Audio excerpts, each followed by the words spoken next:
अस्सलाम वालेकुम। 92 global brief में खुश आमदीद। मैं हूं Rizwan Ahmed with the latest news. आबनाए हुर्मुज़ खुले या ना खुले, अमेरिका 6 अप्रैल से पहले ईरान से भागना चाहता है। चीन ने पाकिस्तान के हक में बहुत बड़ा फैसला दे दिया। इसराइल और ईरान के एक दूसरे पर ताबड़तोड़ हमले और अफगानिस्तान ने पाकिस्तान के सामने डाल दिए हथियार। इन सब खबरों को अपने वीलॉग का हिस्सा बनाएंगे, मगर उससे पहले अगर आपने हमारे चैनल को सब्सक्राइब नहीं किया तो हमारे चैनल को सब्सक्राइब करें, बेल आइकन को प्रेस करें, वीडियो अच्छी लगे तो उसको शेयर जरूर करें। जनाब, सबसे पहले बात करेंगे व्हाइट हाउस की जानिब से। व्हाइट हाउस के तर्जुमान हैं, उन्होंने ये वाज़ह किया है कि ये जो जंग है ईरान के खिलाफ, इसके लिए चूंकि कांग्रेस ने तो पैसे दिए नहीं है, तो इसके लिए अब अरब ममालिक जो हैं उनसे रकम ली जाएगी। तो सवाल यह है कि क्या अरब ममालिक ये रकम देंगे? अरब जिनका पहले बहुत ज्यादा नुकसान हो चुका है, और वह हुआ सिर्फ अमेरिका की वजह से है, क्योंकि अमेरिका को ईरान से कोई खतरा नहीं था। सिर्फ तेल पर काबिज होने के लिए जो अमेरिका ने हमला किया, उसकी वजह से गल्फ जितनी भी कंट्रीज हैं वो माली तौर पर शदीद मुतासिर हो चुकी हैं, और लगता नहीं है कि वो मजीद पैसे जो है वो डोनाल्ड ट्रंप को देंगे, क्योंकि कांग्रेस पहले ही डोनाल्ड ट्रंप को पैसे देने से इनकार कर चुकी है। उसके अलावा जनाब, अमेरिका का सबसे बड़ा अखबार, दुनिया का सबसे बड़ा अखबार वॉल स्ट्रीट जर्नल, उसने ये इंकशाफ किया है कि अमेरिका 6 अप्रैल से पहले पहले अपने अहदाफ हासिल करके वापस जाना चाहता है, इस जंग से निकलना चाहता है, चाहे तो आबना हुर्मुज़ खुले या ना खुले। और उसमें यह भी इंकशाफ किया गया है कि यूरोपियन कंट्रीज जो है और जो दीगर ममालिक हैं उनको जो है वो खींचा जाएगा कि वो आबना हुर्मुज़ के मामले में आए और यहाँ पर कंट्रोल संभालें। अगर वो आए या ना आए, अमेरिका 6 अप्रैल से पहले पहले इस जंग से निकलना चाहता है। तो ये तो एक जनाब अमेरिका की न्यूज है।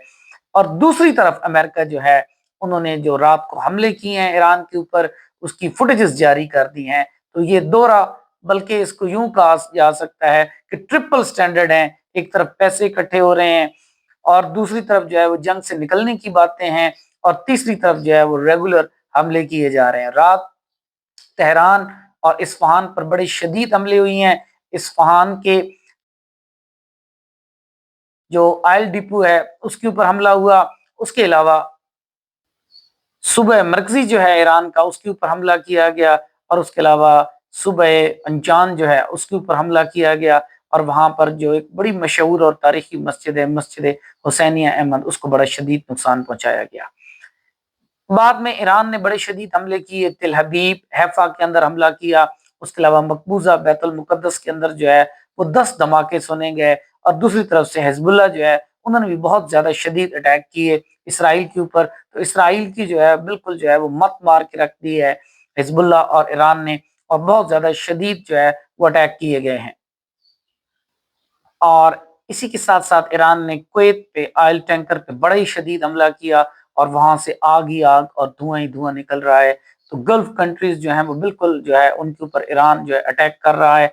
उसके अलावा सऊदी अरब ने जो है वो 10 बैलिस्टिक मिसाइल जो है उनको इंटरसेप्ट किया है, और ये सऊदीया की जानिब से जो इस चीज का दावा किया गया है। उसके अलावा बहरीन और कुवैत की सूरत हाल इंतहाई नागुज़ीर है। और अगर इराक की बात की जाए तो वहां पर जो मिलिशियंस हैं, उन्होंने भी जो है वो अमेरिका के खिलाफ कार्रवाइयां जो है वो शुरू कर दी हैं। जबकि दूसरी तरफ अगर देखा जाए तो और हौजीज जो हैं उन्होंने रेड सी का कंट्रोल लेने के लिए जो है वो तैयारी शुरू कर दी है।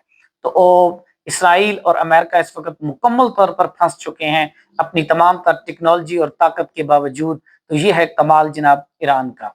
उसके अलावा चीन ने पाकिस्तान को सालिस तस्वर कर लिया है। अमेरिका पहले पाकिस्तान को तस्लीम कर चुका है, और अगर रशिया भी इस मामले में बयान दे देता है तो डेफिनेटली पाकिस्तान का जो एज और स्टेज है वो बहुत ऊंचा जाएगा, और इस मसले का हल जो है वो बहुत जल्द जो है वो चुन लिया जाएगा।